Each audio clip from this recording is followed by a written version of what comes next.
Hello students, आज के lecture में हम डिस्कस करेंगे ओशनिक करंट्स। क्योंकि हम हर साल देखते हैं जैसे नेट में कोई ना कोई क्वेश्चन ओशनिक करंट्स में से आता रहता है। चाहे वो ये क्वेश्चन आए कि किसी भी एक आपको ओशनिक करंट का नाम दे दिया और वहां पे उसकी कैरेक्टरिस्टिक लिख दी कि वो करंट कोल्ड है या वार्म है, यानी गर्म है या ठंडी है, इस तरीके का क्वेश्चन आ जाता है। या फिर करंट का नाम दे दिया जाता है आपको और उसकी लोकेशन दे दी जाती है कि वो कौन से ओशियन से रिलेटेड है। तो आज हम उन करंट्स के बारे में बात करेंगे। तो सबसे पहले जो हम करंट लेने वाले हैं आज वो है हमारी नॉर्थ अटलांटिक ओशियनिक करंट। तो जैसा कि आप सभी जानते हो नॉर्थ अटलांटिक ओशियनिक करंट्स की कुछ अपनी कैरेक्टरिस्टिक्स हैं। कहीं पर आपको ठंडी करंट मिलेगी, कहीं पर आपको गर्म करंट मिलेगी और कुछ जो गर्म करंट होंगी वो हमेशा क्या है पोलर एरियाज की तरफ जाएंगी। ठीक है, अपना टेम्परेचर क्या है उसके जो वेरिएशन है टेम्परेचर का उसको ये मेंटेन करने का काम करती है करंट्स भी। जैसे आपका जो ये इक्वेटोरियल रीजन है यहाँ से गर्म करंट ले जाकर क्या है आपका जो पोलर रीजन है वहां पर उसको टेम्परेचर को इंक्रीज कर देती है। इसी तरीके से जो पोलर एरिया से आपकी करंट्स आ रही है ठंडी वो क्या है इक्वेटोरियल रीजन में आती रहती है। तो इस तरीके से क्या है टेम्परेचर का जो सर्कुलेशन है वो भी बना रहता है और आपका जो ये ओशियनिक करंट्स है ये कुछ बेनिफिशियल होती है, कुछ नॉन बेनिफिशियल होती है। आज इन सब के बारे में बात करेंगे। तो सबसे पहले जो नॉर्थ अटलांटिक ओशियन में जो करंट है वो कौन सी है आपकी equatorial current.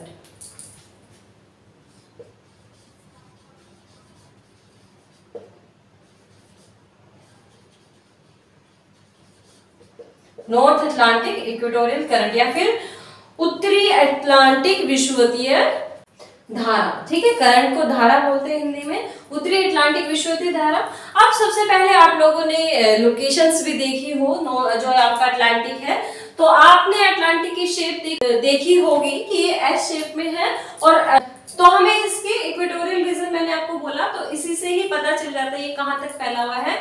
0 to 10 degree north जो आपके क्या है अक्षांश रेखा है उसके मध्य ये फैले हुए है। अब इसका चलने का मेन रीजन क्या है, जैसे आप लोगों ने सुना भी होगा कि यहाँ से एक ठंडी धारा आती है जिसको क्या बोलते हैं कनारी की धारा। नाम सुना होगा आपने। तो ये कनारी की जो ठंडी धारा है ये क्या करती है इस वाले जल को यहाँ पर धक्का देती है, पुश करने का काम करती है, जिसकी वजह से ये जल क्या है इधर की तरफ चलना शुरू होता है। अब क्वेश्चन ये उठता है कि इधर की तरफ ही क्यों जा रहा है।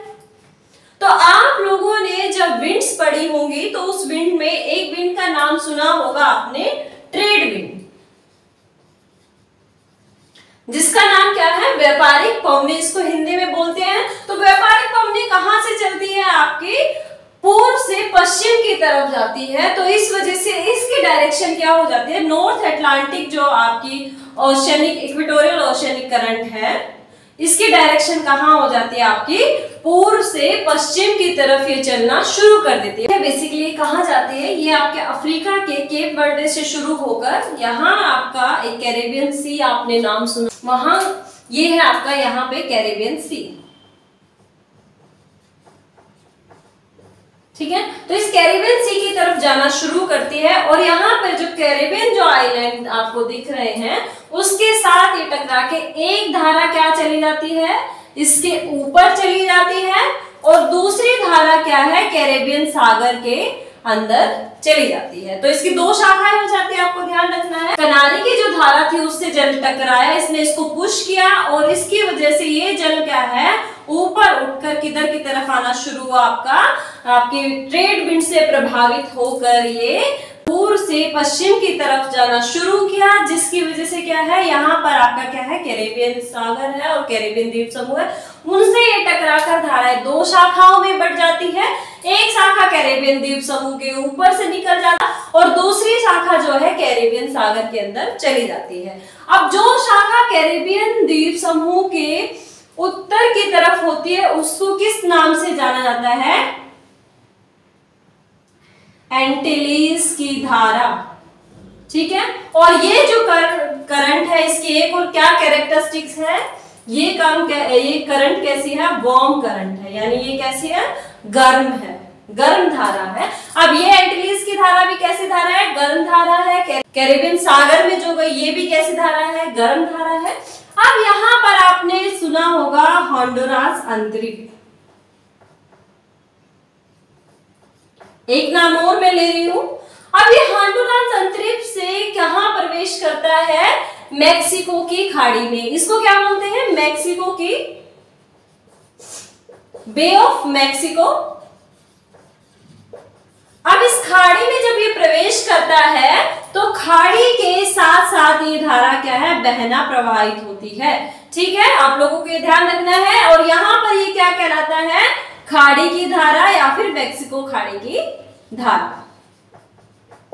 अब इसके बाद क्या है, ये जो आपका जल है, ये संकरा जो क्षेत्र है इसको पार करके और आगे चलना शुरू होता है। अब यहां से शुरू होती है आपकी गल्फ स्ट्रीम। ठीक है, अब इसके बाद क्या होता है, यहां पर आपका क्या है, फ्लोरिडा तट। ठीक है, एक और नाम मैंने आपको लिया है। अब इस फ्लोरिडा तट से जब ये पार करती है तो ये जब ये फ्लोरिडा जलमरुमध्य से कहां तक पहुंच जाते हैं, हैट्रस अंतरिक्ष तक। तो यहां तक इसको क्या कहा जाता है, फ्लोरिडा की धारा कहा जाता है। इसके बाद क्या है, जब ये हैट्रस अंतरिक्ष से यहां पर आपका क्या है, ग्रांड बैंक है। ठीक है, इस जगह पे जैसे, तो यहां पर आपका जो ग्रांड बैंक है, ये जब यहां तक चलती है तो यहां तक ये क्या कहलाती है, आपकी गल्फ स्ट्रीम कहलाते हैं। तो आपको ध्यान रखना है कि कौन कौन सी कहां तक चलते हैं, क्योंकि यूजीसी नेट में पहले पूछा भी जा चुका है। जैसे मैं लिख देती हूं यहां पे,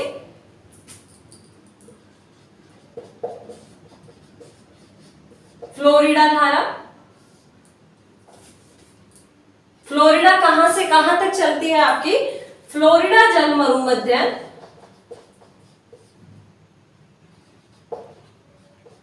हैट्रस तक।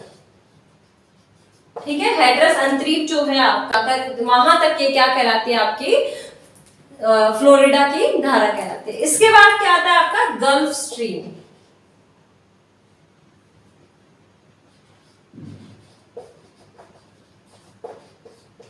अब ये हैट्रस अंतरिक्ष से कहां तक चलती है, जब ये ग्रांड बैंक तक चलती है तो ये क्या कहलाती है, यहां पर आपका गल्फ स्ट्रीम कहलाती है। ठीक है, ये ध्यान रखना है। जब मैक्सिको की खाड़ी में प्रवेश करेगी तो क्या कहलाएगी, आपकी खाड़ी की धारा। जब वो फ्लोरिडा जो जलमरुमध्य है उसको पार करके हैट्रस अंतरिक्ष तक जाएगी तो वो क्या कहलाएगी, आपकी फ्लोरिडा की धारा। और जब वो हैट्रस अंतरिक्ष से ग्रांड बैंक तक जा रही है तो वो क्या कहला रही है, आपकी गल्फ स्ट्रीम कहला रही है। अब यहाँ पर क्या होता है, इस अक्षांश में कौन सी हवा चलती है, आपके आप लोगों ने सुना भी होगा, पछुआ हवा। ठीक है, पछुआ पवन या फिर जो आपकी वेस्टर्लीज है वो यहाँ पर चलती है। अब पछुआ हवाओं के प्रभाव से प्रभावित होकर अब ये धारा किधर की तरफ मुड़ेगी, जैसे ये पूर्व से पश्चिम की तरफ मुड़ी थी तो ये पश्चिम से पूर्व की तरफ चलती है, तो ये जो आपकी धारा है ये भी पश्चिम से पूर्व की तरफ जाना शुरू हो जाती है। अब यहाँ पर क्या होता है, यहाँ इसको इस तरीके से बहने वाले को क्या कहा जाता है, उत्तरी अटलांटिक प्रवाह कहा जाता है या फिर नॉर्थ अटलांटिक ड्रिफ्ट कहा जाता है। ठीक है, अब ये नॉर्थ अटलांटिक ड्रिफ्ट के आगे कहानी सुनते हैं कि ये किन किन भागों में बढ़ जाता है आगे और किस एरिया में जाकर उसका क्या नाम हो जाता है। चलिए अब नॉर्थ अटलांटिक ड्रिफ्ट की बात करते हैं। जैसे यहाँ पर अगर हमारा ग्रांड बैंक है तो यहां से ये धारा ऐसे बहना शुरू करती है और यहाँ पर ये धारा कहां जाती है, आपके यूरोपियन कंट्रीज की तरफ या फिर वेस्टर्न यूरोपियन कंट्रीज की तरफ। अब यहाँ पे क्या करता है, ये धारा कई शाखाओं में बंटना शुरू हो जाती है। कैसे, जैसे एक शाखा इसकी कहां चली जाती है, यहाँ पर कौन सी खाड़ी है, बिस्के की खाड़ी। ठीक है, तो बिस्के की खाड़ी में जब ये जाती है तो इसमें ये क्या कहलाती है, रेनेल धारा कहलाती है। ध्यान रखना है आप सभी को, रेनेल धारा भी गर्म धारा है जो क्या है, नॉर्थ अटलांटिक का एक भाग है और ये कहां चली जाती है, आपकी बिस्के की खाड़ी में चली जाती है। इसके बाद इसकी दूसरी शाखा कहाँ है, भूमध्य सागर जो मेडिटेरियन सी है उसके अंदर चली जाती है, और यहाँ पर ये क्या कहलाती है, भूमध्य सागर की धारा कहलाती है। इसके बाद यहाँ पर आपने क्या बोलते हैं, ग्रीनलैंड बोलते हैं। इसके नीचे भी आपने क्या है आपका एक आइसलैंड है। अब एक शाखा क्या है, आइसलैंड के पास चली जाती है, और आइसलैंड के पास ये क्या कहलाती है आपकी, आइसलैंड में इर्मिंगर धारा, ठीक है। इसके बाद क्या है, एक शाखा इसकी कहां चली जाती है, नॉर्वे में। नॉर्वे कहां है आपका, यहां पर है, तो एक शाखा यहां चली जाएगी, और यहां क्या कहलाती है, ये नॉर्वे की धारा कहलाता है। इसके बाद एक शाखा क्या है, ग्रीनलैंड के पूर्व में चली जाती है, और ये ग्रीनलैंड की धारा के नाम से जानी जाती है। अब ये सारी की सारी धाराएं क्या है, गर्म धाराएं। आप लोगों को ध्यान रखना है, हॉट एंड कोल्ड करंट के यूजीसी नेट में क्वेश्चन आते हैं, तो मैंने आपको अभी तक जितने भी धाराएं बताई हैं आपकी, ये सारी की सारी क्या है, आपके वार्म करंट है। अब उसके बाद हम बात करते हैं कि इस करंट का क्या बेनिफिट है। अब सबसे पहली बात, ये वेस्टर्न जो आपका यूरोपियन कंट्रीज है उसके लिए सबसे ज्यादा इंपॉर्टेंट है। क्यों? क्योंकि ये क्या करती है, यहाँ के टेम्परेचर को इंक्रीज कर देती है, जिससे इसके बंदरगाह सारे साल खुले रहते हैं, और यहाँ के क्या है, जो क्लाइमेटिक कंडीशंस है वो फेवरेबल रहती है सारे साल लोगों के लिए, उनके सर्वाइव के लिए लगा लो, चाहे आप इकोनॉमिकली पर्पज से लगा लो, कि सारे साल अगर बंदरगाह खुले हैं तो वहां पे इकोनॉमिक एक्टिविटी जो है वो सारे साल चलती रहती है। इसके बाद क्या है, 2 डिग्री टेम्परेचर जब यहाँ इंक्रीज हो रहा है, तो इसका मतलब क्या है कि यहाँ के लोगों के लिए वो क्या है, सुटेबल जो क्लाइमेटिक कंडीशन है वो प्रोवाइड कराता है, ठीक है। इसकी विशेषताएं हैं, और यहाँ पे मैंने ग्रांड बैंक का आपको नाम लिया है, तो ये क्या है, विश्व का सबसे बड़ा, या फिर ये कहें ग्रांड बैंक, डागर बैंक जो है, ये सब क्या है, ये विश्व के सबसे बड़े मत्स्य उत्पादन में अपनी अहम भूमिका निभाते हैं। क्यों? क्योंकि यहाँ से आप, जब मैं आपको आगे बताऊंगी कि ऊपर से लेब्राडोर की धारा आ रही है, यहाँ से गल्फ स्ट्रीम आपकी जो जा रही है, दोनों जहां पर मिलती है वहां पर क्या है, प्लैंकटन जो है वो काफी अच्छी मात्रा में पाया जाता है, जिसकी वजह से यहाँ पे मछलियों का उत्पादन सबसे अधिक होता है। तो आप लोगों को ध्यान रखना है।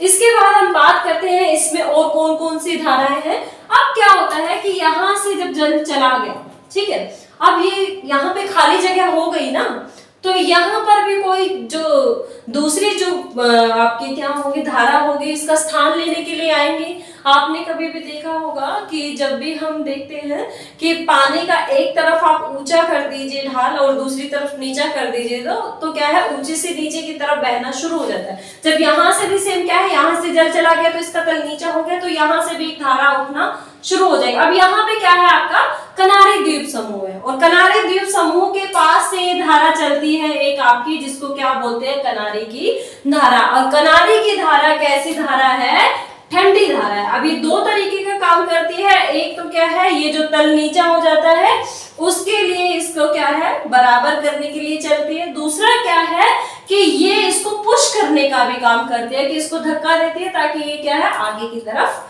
शिफ्ट होती जाए, ठीक है। इसके बाद एक और धारा है जो क्या है, आपकी बफेन की खाड़ी की तरफ से चलती है। अब इसके बाद एक और ठंडी धारा है आपकी, जो कौन सी है, लेब्राडोर धारा। सबने नाम भी सुना होगा उसका। अब लेब्राडोर जो है वो बफेन की खाड़ी से शुरू होती है। यहां पर आपकी क्या है, बफेन की खाड़ी है,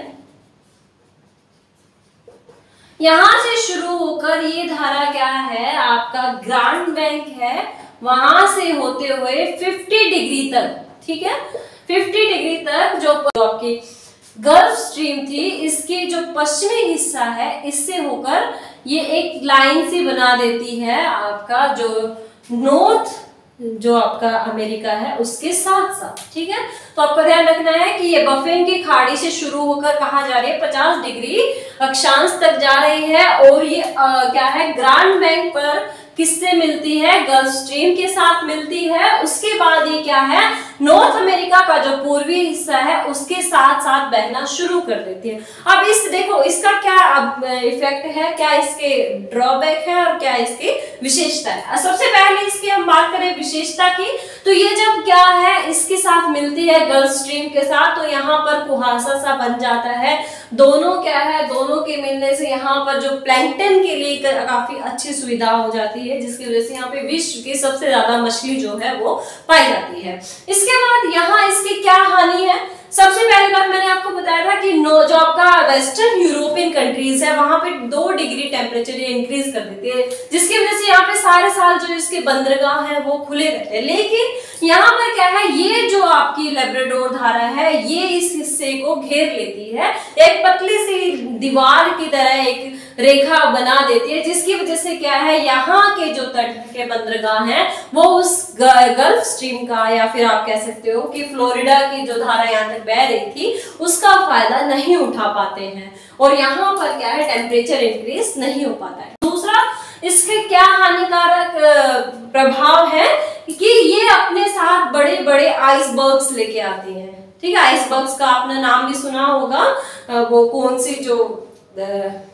पिक्चर है वो, उस मूवी का नाम तो है क्या है, टाइटन, कि कहते हैं कि टाइटन कभी डूबने वाला जहाज था ऐसा कहा जाता है, लेकिन वो अपनी पहली यात्रा में डूब गया था। वो किसकी वजह से था, वो बड़े बड़े आइसबर्ग से टकराया था। सेम वही चीज क्या है कि यहाँ पर क्या है, बड़े बड़े आइसबर्ग्स ये क्या है अपने साथ बहाकर लेकर आती है, जिसकी वजह से जहाजों को चलने में यहाँ पर काफी नुकसान सहना पड़ता है या फिर काफी हानिकारक होता है उनके लिए। तो ये थी आपकी नॉर्थ अटलांटिक ओशियन की करंट्स। आई होप सभी को समझ आया होगा। एक बार शॉर्ट में देख लेते हैं कौन कौन सी यहाँ पे गर्म करंट्स थी और कौन कौन सी यहाँ पे कोल्ड करंट्स। अब इसके बाद हम बात करते हैं कि नॉर्थ अटलांटिक में आज हमने कौन कौन सी ओशियनिक करंट्स पढ़ी हैं। सबसे पहले हमने एक करंट की बात की थी जिसमें हमने क्या लिया था, नॉर्थ अटलांटिक इक्वेटोरियल करंट। ठीक है, या फिर इसको क्या बोलेंगे हम, उत्तरी अटलांटिक विषुवतीय धारा। ठीक है, अब इसको हमने क्या किया, आगे देखा कि ये कहां तक गई। ये जब गई तो आगे किस में गई, कैरेबियन सागर में गई। एक शाखा इसकी कहां चली गई, कैरेबियन सागर में, जहां इसको क्या बोला गया, कैरेबियन धारा। दूसरी शाखा क्या है, तो कैरेबियन जो द्वीप समूह है उनको पार कर गई और वो क्या कहलाई है आपका, एंटीलीज की धारा। ठीक है, इसके बाद क्या है, जब आपका होंडुरास युकाटन चैनल को पार करके वो मैक्सिको की खाड़ी में गई तो वो धारा क्या कहलाई आपकी, मैक्सिको की धारा।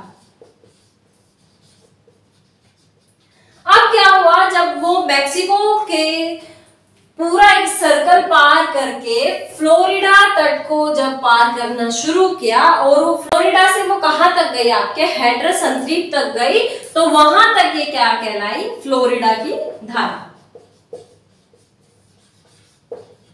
इसके बाद क्या हुआ, जब वो फ्लोरिडा का से हैट्रस से आगे बढ़ी और हैट्रस से ग्रांड बैंक तक गई, तब उसको क्या नाम दिया गया,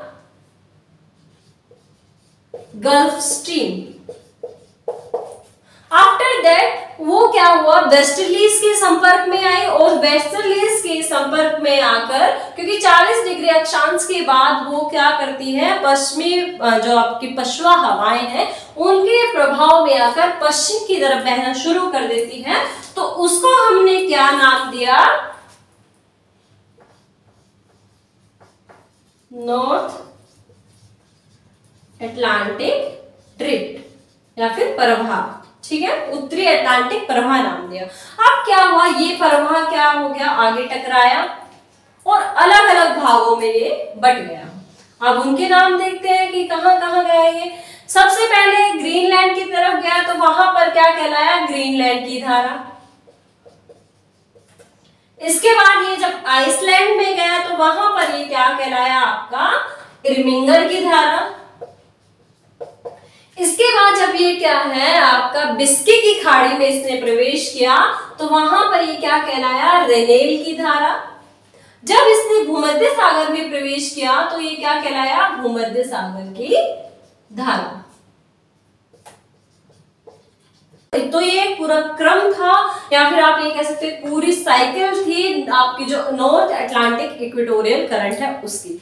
ठीक है, अब इसके बाद हम बात करते हैं, ये सारी की सारी कैसी है आपकी वार्म करंट है, ये ध्यान रखना है, सारी की सारी गर्म धाराएं हैं नॉर्थ अटलांटिक की। इसके बाद हमने दो यहाँ पर ठंडी धाराओं का जिक्र किया है, एक क्या है आपकी लैब्राडोर की धारा,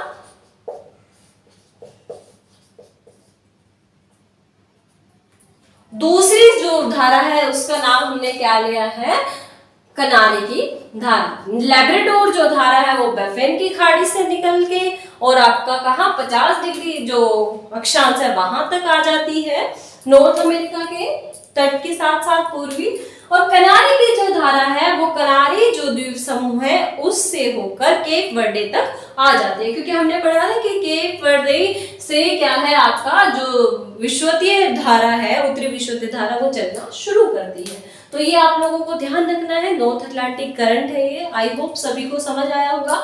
अगर किसी का कोई क्वेश्चन है, कोई क्वेरी है तो वो मुझे कमेंट सेक्शन में भेज सकता है, और मैंने कुछ बुक्स हैं जो जिनके लिंक आपके साथ शेयर किए हैं मेरी वीडियोस में, तो आप लोग वहां से भी उसको परचेज कर सकते हैं, या फिर आपके पास नजदीकी बुक शॉप है आपके पास तो वहां से भी आप उसको परचेज कर सकते हैं। इसके साथ साथ कुछ और बुक्स है इंपॉर्टेंट कॉम्पिटिटिव एग्जाम्स की, तो उनके लिंक भी मैं आपको शेयर कर दूंगी, तो आप अपनी वो बुक्स लेकर उनको पढ़कर अच्छे से प्रिपेयर कर सकते हैं अपना नेट जेआरएफ के लिए। मिलते हैं हमारी नेक्स्ट वीडियो में जिसमें हम बात करेंगे साउथ अटलांटिक ओशन की, उसमें कौन कौन सी मेन करंट्स है, कौन कौन सी वार्म करंट्स है, कौन कौन सी कोल्ड करंट है, इन सब के बारे में। तो तब तक के लिए थैंक यू।